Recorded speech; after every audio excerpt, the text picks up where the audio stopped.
మా ఛానల్కి స్వాగతం. చూస్తున్న వీక్షకులకు ప్రేక్షకులకు ప్రియ కాళభైరవ భగవద్బంధులకి స్వాగతం పలుకుతూ మమ్మల్ని ఎంతగానో ఆదరిస్తూ ఉండబడినటువంటి ప్రియ సోదర సోదరీమణులకు, సనాతన ధర్మ సంరక్షకులకు, జ్యోతిష్య అభిమానులకు అందరికీ కూడా ముందస్తుగా కాళభైరవ జయంతి శుభాకాంక్షలు.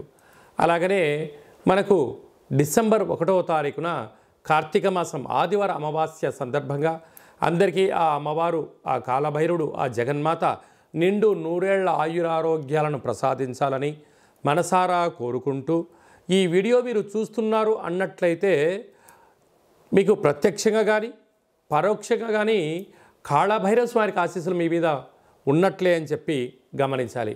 ఈ వీడియోను చివరిదాకా చూసి మనసారా కాళభైరవ స్వామికి దండం పెట్టుకున్నట్లయితే మీరు అనుకుంటున్నటువంటి అన్ని పనులలో విజయం మీ సొంతం, అష్టకష్టాలన్నీ తొలగిపోయి అష్టైశ్వర్య ప్రాప్తి కలుగుతుందని చెప్పి కూడా ఆశీర్వచనం.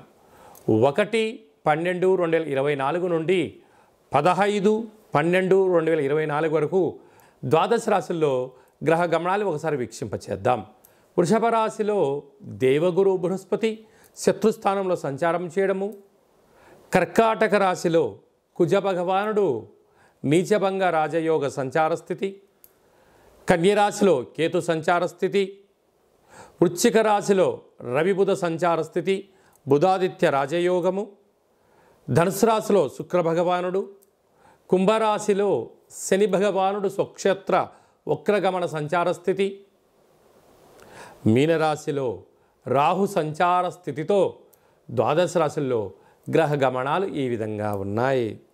తులారాశి వారు ఈ ఆదివారం అమావాస్య సందర్భంగా, కాళభైరవ స్వామి యొక్క జయంతి సందర్భంగా, ఆంగ్ల సంవత్సరం క్యాలెండర్ చివరి మాసం అవ్వడం వలన ఎలాంటి దోషాన్ని ఎలా తొలగించుకోవాలి, ఐశ్వర్యానికి ఆనందానికి స్వాగతం ఎలా పలకాలో ఈ వీడియోలో సవివరంగా సంపూర్ణంగా తెలుసుకుందాం. తులారాశిలో ఏ నక్షత్రాలు వస్తాయిగా, చిత్తా నక్షత్రంలోని 3వ పాదం 4వ పాదం, స్వాతి నక్షత్రంలోని 4 పాదాలు, విశాఖ నక్షత్రంలోని 1, 2, 3 పాదం కలిపితే తులారాశి అవడం జరుగుతుంది.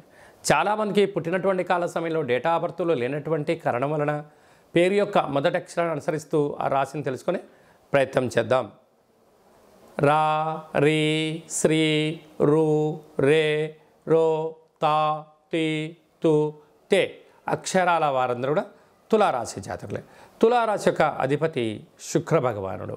వీరికి విశేషంగా 2వ స్థానంలో బుధాదిత్య రాజయోగము, రవి బుధులు కలిసి ఉండడం వలన ప్రభుత్వ ఉద్యోగ ప్రయత్నం చేసేవారికి మంచి కాలము, ప్రైవేట్ రంగ సెక్టార్లో ఉండబడిన ప్రమోషన్స్, మీరు ఏదైతే అనుకుంటున్నారో పెట్టుబడులు, ఆకర్షణ కార్యక్రమాల్లో తులారాశి వారు ఎన్నడూ చూడనంత విజయాన్ని మీ సొంతం చేసుకుంటారని చెప్పి గమనించాలి.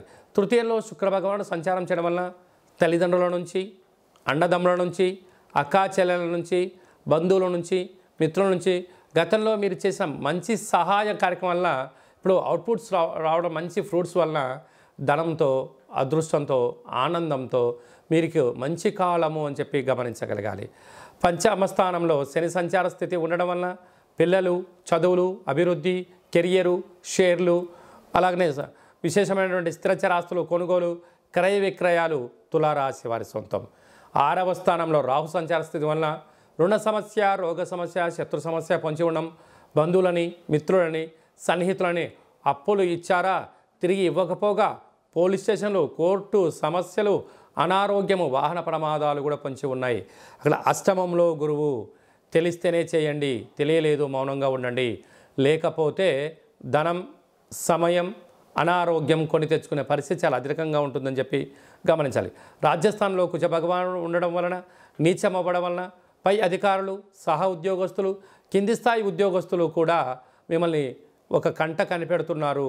మీరు ఎక్కడ తప్పులు చేస్తారా అక్కడ మిమ్మల్ని విరికించాలని ఎదురు చూస్తున్నారు.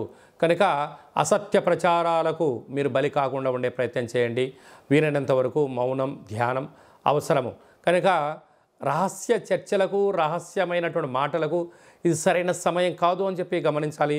వ్యయంలో కేతు సంచార స్థితి ఉండడం వలన ప్రతి విషయాన్ని మీకు ముందే తెలిసిపోతూ ఉంటుంది. కానీ ఎలా దాన్ని ఆపాలి, ఎలా మీకు అనుకూలంగా మలుచుకోగలగాలనేది ఏకాగ్రతగా ఆలోచించగలిగితే మీ భవిష్యత్తు మీ చేతిలో ఉందని చెప్పి గమనించాలి. కనుక ఈ ఆదివారం అమావాస్య ఈ యొక్క సంవత్సరం చివరి రోజులు అవ్వడం వలన ఒక తెలుపు క్లాత్ను పరిచి అందులో బొబ్బర్లను పోచి కూష్మాండ దీపాన్ని పెట్టి పూజ చేసుకొని మీకు మీ ఇంటికి వ్యాపారస్థానం దిష్టి తీసి బ్రాహ్మణుడికి దానం చేయండి. కుదరలేదు చాకలి వాళ్ళకు దానం చేయండి. నవధాన్యాలను ఆవుకు పెట్టండి. మీకు యోగం అదృష్టం మీ సొంతం అవుతుందని చెప్పి గమనించాలి.